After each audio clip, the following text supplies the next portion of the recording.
আইন সাভার ইউনিয়ন কর্তৃক আজকের সভা সভাপতি সাহেব এবং প্রধান অতিথি শাহ মোজাম্মেল হক চৌধুরী,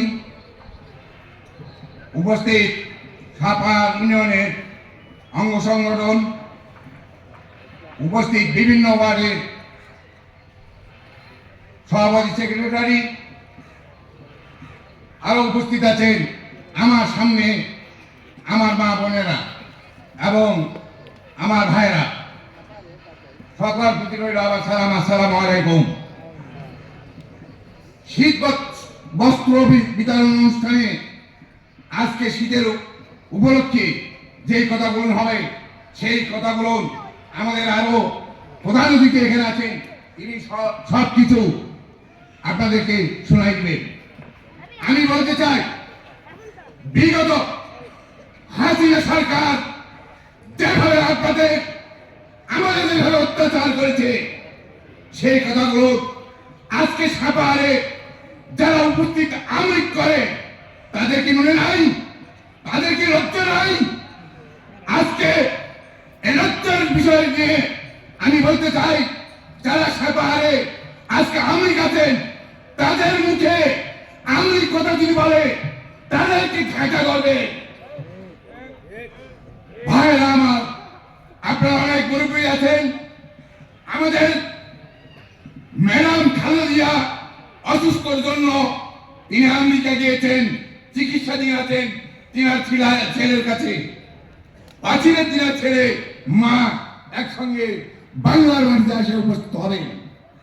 আমি মুরব্বী ভাইদেরকে বলতে চাই, আপনারা বিগত 18 বছর আপনারা দেখেছেন আমি দিল্লি ইউনিয়নের মধ্যে 3 মাস ধরে আমি বাড়িতে থাকতে পারি নাই। এই কাহিনী আমি সন্ত্রাসীরা বারবার আমার বাড়িতে পুলিশ হামলা দেয়। আজকে কথা বলতে পারছি, আপনাদের সামনে দুটো কথা বলতেছি, এটা আমি ধন্য মনে করি। আপনারা মনে রাখবেন, আমার প্রধান অতিথি সাহেব তিনি এমপি পদপ্রার্থীর জন্য আপনাদের কাছে দোয়া করবেন। আমার ম্যাডাম, আমার ভারপ্রাপ্ত চেয়ারম্যান তারেক রহমান জানে আল্লাহ যেন তার পাশে জানে ওই টিকিটটা দেয় তার জন্য। তাহলে কিন্তু আমরা আজকে সাভার ইউনিয়নবাসী, সাভার থানাবাসী আমরা ধন্য হব। প্রিয় ভাইয়েরা, আমি বলতে চাই আরো একটি কথা। আজকে মোজাম্মেল ভাই, সাভার এমন কোন ইউনিয়নে নাই 10টা লোক চেনে না। প্রত্যেকটা ইউনিয়নে কমের পক্ষে 20 জন ব্যক্তি তিনি নাম সেট করা আছে। যিনাদের নাই, যদি প্রয়োজন পড়ে আপনারা পরীক্ষা করবেন মোজাম্মেল ভাই কেমন লোক, আপনার মোবাইল করে দেখবেন মোজাম্মেল ভাই কোন লোক। বিগত আমাদের সাবেক এমপি ছিলেন ডাক্তার তারেক চৌধুরী, তিনি পরপর 3 বার কিন্তু এমপি। আপনারা বলতে পারবেন, আমার জানা মতে সাভারের বড় নেতা ছাড়া কোন ইউনিয়নের নেতাকে তিনি চিনতেন না।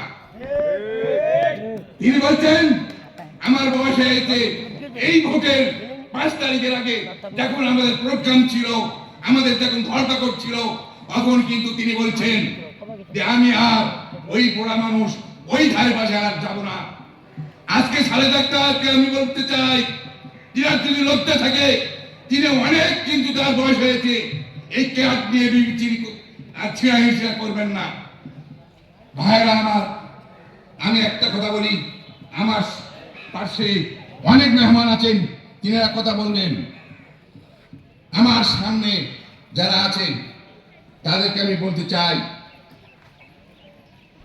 এইদিকে আমি সামনে আছেন আমার মা বোনেরা, আপনাদের মাঝে আছে মোজাম্মেল ভাই, দোয়া করবেন খালেদা জিয়ার জন্য। এই বলেই আমার বক্তব্য শেষ করলাম। বাংলাদেশ জিন্দাবাদ, বাংলাদেশ জিন্দাবাদ, শহীদ জিয়া অমর হোক, খালেদা জিয়া জিন্দাবাদ, তারেক রহমান অহংকার, দেশের অহংকার, তিনি আসুক, তার সুস্থতা কামনা করে মাছেরদেরকে এখানে উপস্থিত বাংলার মাটিতে আসুক। এইবারে আমি সংক্ষিপ্ত বক্তব্য শেষ করলাম। সকলের প্রতি সালাম, আসসালামু আলাইকুম।